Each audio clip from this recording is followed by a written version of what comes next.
Assalamualaikum warahmatullahi wabarakatuh.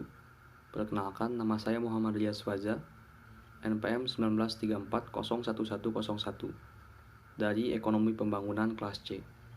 Pada kesempatan kali ini, saya akan membahas hasil analisis dari laporan hasil penelitian yang berjudul Aksesibilitas Keluarga Miskin Terhadap Sumber Daya Ekonomi, Studi Kasus di Desa Serikaton, Kecamatan Pondok Kelapa, Kabupaten Bengkulu Utara, yang ditulis oleh Dr. Hajar G. Pramudiasmono dari Universitas Bengkulu tahun 2013.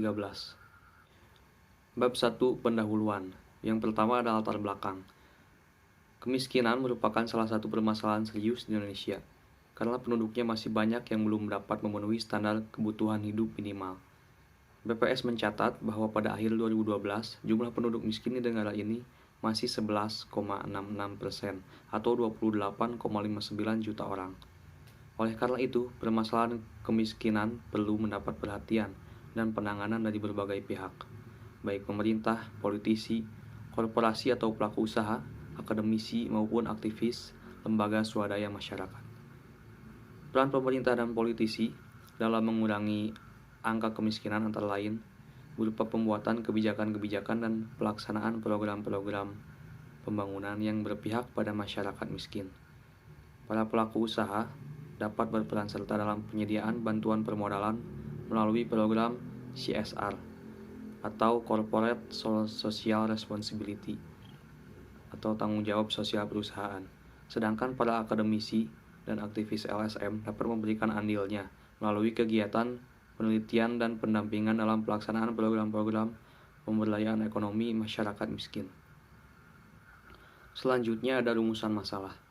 Salah satu sumber daya ekonomi yang tersedia di Desa Serikaton adalah program-program bantuan pemberdayaan masyarakat yang dikucurkan oleh berbagai instansi, baik pemerintah maupun korporasi lembaga bisnis.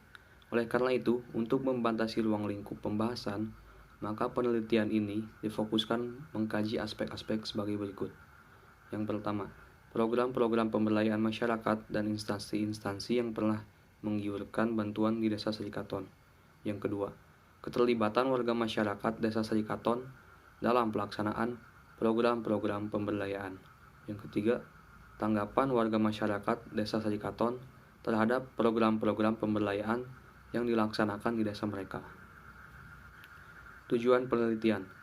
Penelitian ini bertujuan menginventarisasi program-program bantuan yang telah dan sedang dilaksanakan di Desa Serikaton, serta mendata instansi-instansi yang telah terlibat dalam pelaksanaan program-program pemberdayaan masyarakat tersebut.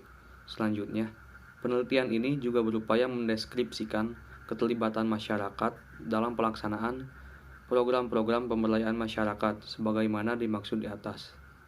Terakhir, penelitian ini bermaksud menggali tanggapan-tanggapan warga masyarakat Desa Serikaton, terutama orang-orang yang terpinggirkan, terhadap pelaksanaan program-program pemberdayaan masyarakat. Manfaat penelitian. Hasil penelitian ini diharapkan dapat dijadikan bahan pertimbangan bagi pihak-pihak terkait, khususnya pemerintah Kabupaten Bengkulu Tengah, dalam menentukan kebijakan dan pelaksanaan program-program pengentasan kemiskinan atau pemberdayaan masyarakat. Selanjutnya, bab 2, tinjauan pustaka. Yang pertama, konsep kemiskinan.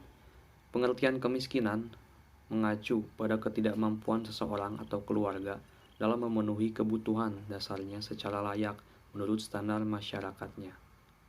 Berdasarkan pengertian ini, maka tingkat kemiskinan seseorang atau suatu keluarga dapat diukur dari kemampuannya dalam memenuhi kebutuhan-kebutuhan pokok secara layak. Kemiskinan dapat digambarkan sebagai kondisi serba kekurangan, baik berupa kekurangan makanan, minimnya pakaian, tidak layaknya kondisi perumahan, rendahnya pendidikan, buruknya kesehatan, maupun ketidakmampuan dalam mengakses transportasi secara layak. Yang kedua, penyebab kemiskinan. Pertama, faktor internal, yaitu faktor penghambat yang berasal dari dalam diri orang miskin yang bersangkutan. Antara lain meliputi rendahnya tingkat pendidikan, adanya budaya malas, mudah pasrah pada nasib atau fatalistik, dan kurangnya semangat kerja.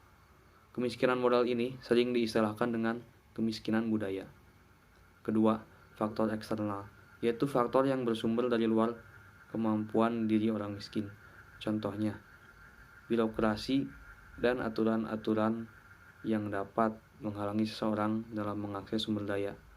Kemiskinan tipe kedua ini disebut dengan kemiskinan struktural, yaitu kemiskinan yang bukan disebabkan oleh kemalasan atau ketidakmauan bekerja dari orang miskin, tetapi karena sistem dan struktur sosialnya lah yang tidak mampu menyediakan peluang kerja bagi orang miskin tersebut. Selanjutnya bab 3, metode penelitian. Yang pertama, pendekatan penelitian. Pendekatan yang digunakan penulis ialah pendekatan deskriptif kualitatif. Penelitian kualitatif dilakukan pada kondisi alami dan menghasilkan data berupa kata-kata, bukan menekankan pada angka-angka. Selanjutnya, metode pengumpulan data. Data yang diambil berasal dari sumber primer, yaitu dikumpulkan secara langsung dari para informan. Data tersebut diperoleh dengan menggunakan teknik pengamatan non-partisipasi tak berstruktur dan wawancara mendalam. Selanjutnya, teknis analisis data. Proses analisis data dalam penelitian ini meliputi pemilahan, kategorisasi, evaluasi, perbandingan, dan sintesis dari semua jawaban responden dan keterangan dari informan. Data yang telah dianalisis tersebut kemudian disajikan dalam bentuk narasi secara deskriptif. Bab keempat, hasil penelitian. Pada bab keempat, penulis menyajikan hasil penelitian yang mencakup 3 pokok pembicaraan. Pertama, program-program bantuan pemberdayaan masyarakat yang telah dan sedang dilaksanakan di Desa Serikaton beserta instansi-instansi yang meluncurkan program-program bantuan tersebut. Kedua, keterlibatan masyarakat desa setempat dalam pelaksanaan program bantuan tersebut. Ketiga, tanggapan warga masyarakat, baik penerima program bantuan maupun warga masyarakat yang terpinggirkan terhadap keberadaan program-program bantuan yang telah dan sedang dilaksanakan tersebut. Bab kelima, simpulan dan saran. Simpulan. Hampir semua warga masyarakat Desa Serikaton telah mengetahui adanya program-program bantuan pemberdayaan masyarakat yang dilaksanakan di desa mereka. Bahkan pada tahap awal program akan dikucurkan, setiap kepala rumah tangga diundang atau dilibatkan dan dikumpulkan di balai desa setempat. Seiring dengan berjalannya waktu, banyak warga masyarakat yang ketika ada pertemuan atau rapat sudah tidak lagi dilibatkan atau tidak diundang lagi. Hanya orang-orang tertentulah saja yang diundang dengan alasan bahwa bantuan yang akan diberikan tidak akan mencukupi bila dibagikan ke semua warga. Hal tersebut berlaku untuk semua bantuan atau program yang dikucurkan ke Desa Serikaton. Akibatnya, hanya orang-orang tertentu saja yang mendapatkan bantuan tanpa memperhatikan atau menentukan kriteria calon penerima bantuan. Selanjutnya, saran. Ada beberapa saran yang dikemukakan penulis guna perbaikan pelaksanaan program-program pemberdayaan masyarakat di Desa Serikaton. Pertama, diperlukan transparansi dalam penentuan kriteria calon penerima bantuan sehingga tidak terkesan diskriminatif yang dapat memicu munculnya kecurigaan dan rasa ketidakadilan. Kedua, penerima bantuan hendaknya digilir sehingga program-program pemberdayaan masyarakat tidak hanya menguntungkan orang-orang tertentu saja. Terakhir, kegiatan pendampingan dan evaluasi terhadap faktor-faktor penyebab kegagalan perlu lebih diintensifkan sehingga dapat meningkatkan efektivitas pelaksanaan program-program pemberdayaan masyarakat dalam mengentaskan kemiskinan di desa yang bersangkutan. Sekian yang dapat saya sampaikan. Wabillahi taufik wal hidayah. Wassalamualaikum warahmatullahi wabarakatuh.